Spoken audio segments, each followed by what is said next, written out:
Hello, students. I want to go over the mobile project rubric so you have a really good idea of what it is you're going to turn in with your mobile project. Obviously, getting the mobile done is awesome. That's rock and roll, but that's not what your entire grade is based on. You also have to submit the paperwork to go along with it.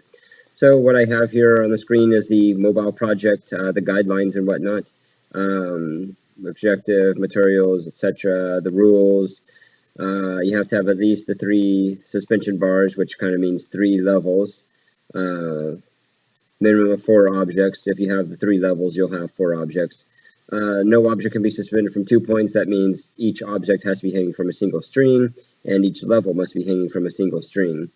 But you can have multiple levels hanging from one thing, but just all the strings have to be going straight up and down. Otherwise, you could make little string triangles, and that would be crazy. It would help. It would level itself out. The entire mobile must be suspended from a single string at the top, and you need a thematic theme to it. Don't worry too much about that. If you have a bunch of random objects thrown together, I don't want to argue with anybody about whether or not the random objects actually qualifies for a theme as well. So don't worry too much about that one, to be honest. Just make it work. That's what I really want to make sure you can do.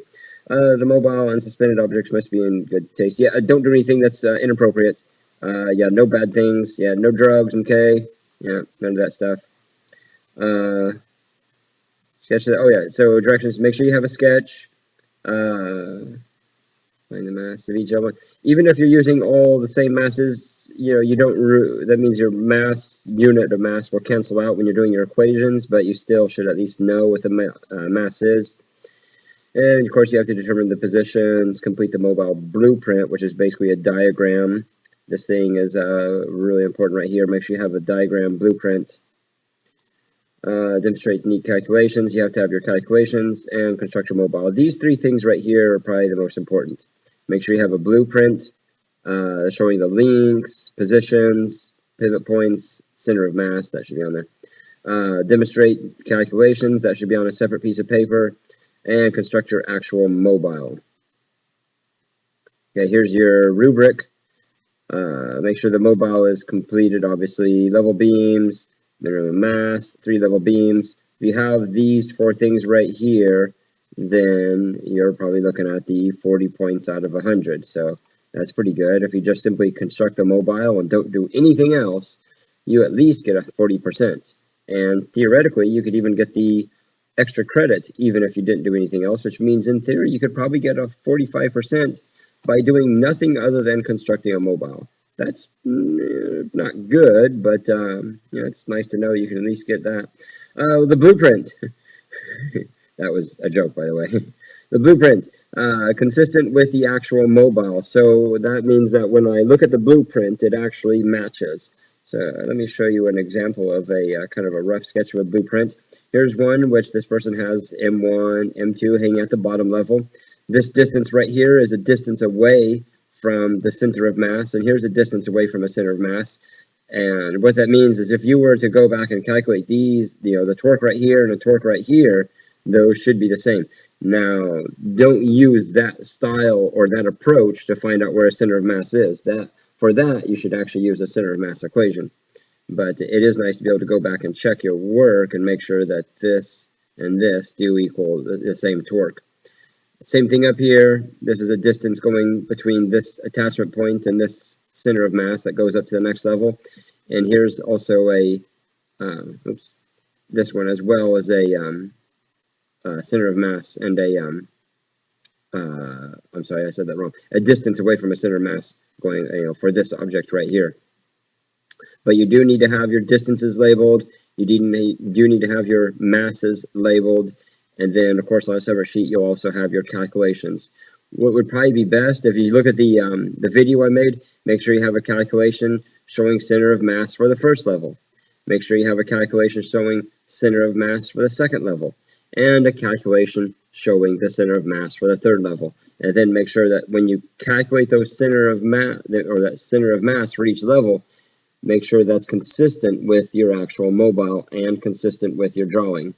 Make sure that those actually match. So if you did something wrong in your calculation and when you're building it, it's not physically working, that you know that you either did a problem with your calculations or your masses are simply not heavy enough and they need to be heavier so that the mass of the little sticks is not relevant. Yeah, it is important for the masses to be heavier than the sticks. Otherwise, the mass of the sticks will become irrelevant and it'll start to play a factor and it'll start to offset your predicted values for your center of mass. Let's go back to the rubric. Okay. So on the blueprint, consistent with the actual mobile, meaning it matches. Correct labels, meaning you have the radiuses like I showed. The total beam length, that would be a good thing to have off to the side, but that's obviously going to be in your center of mass equation. The masses do need to be labeled. The tension, that would be good if you could get that. It's just simply the mass, total mass of each level multiplied by little g will give you a tension. And to be honest, it would help you as you're doing your calculations anyway. Center of gravity, obviously, yeah, you're going to show that in your calculations. And the beam weight, hopefully you don't really actually need this. Hopefully this one is actually negligible and doesn't matter. But just in case your mobile starts to be way off, then you may want to include that to show that that's part of the reason why your mobile's completely not wanting to level out. Clarity, that means I can actually read it without having to have you come back into the class and translate it for me. If I can't read it, yes, you'll have to translate it for me, probably in front of the entire class. That'll be fun, right? So please make sure I can actually read it. If you want to do most of this with, drawings and by hand, that's totally fine. I don't expect you to spend a whole lot of time making, a diagram on paint when you can draw it in about 5 minutes using a ruler and a little pen. And some of you might even be able to do that without a ruler. And then the calculations, make sure you've shown the equilibrium. What I really mean by translational equilibrium, make sure that the torques balance out. Make sure your center of mass equation actually works. Same thing for this rotational equilibrium. Basically, both of these are, if you do your center of mass equation, that will cover both of these, to be honest, in my opinion. That's what I'm going to consider. I'm going to look for a center of mass equation. And if you have that, rock and roll. All right, the extra credit, as I said in class, there are 2 opportunities for extra credit. One for the most arms and another one for the most levels. Those could be 2 different things. A level is not the most amount of arms. Level is going from one, stick up to another stick, and then up to another stick, and then up to another stick. Having a whole bunch of sticks dangling from one level would be a lot of arms, but that's not a lot of levels. So you do have to have 3 levels, and the one with the most levels gets 5 points. One with the most arms gets 5 points. In theory, one group could get both of those. If there's a tie for that, then I'll have to base it on some other criteria. I'm not going to give every single group in the class the extra credit just because every single group in the class built almost the exact same identical mobile. No, probably not going to happen. So I'll have to base it on, maybe complexity, maybe total mass, or maybe I'll actually look at that theme. Yeah, maybe I'll actually use this theme idea to be as a tiebreaker for the extra credit. That'd be pretty neat. Okay, if you have any questions, please let me know. Definitely a good idea to work on this before Friday. That way, if you have questions, you don't have to come in on Friday with your mobile uncompleted because you weren't sure what to do because you didn't ask your questions beforehand. So please work on this ahead of time. Try to get it done as soon as possible. Okay. I hope I covered it all. Okay, bye.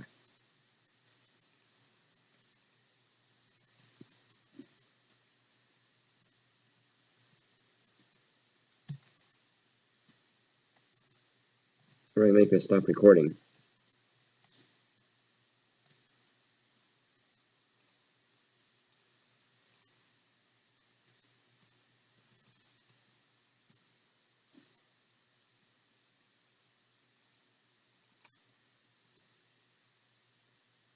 Don't tell me this didn't record. Oh my goodness, I will be so upset.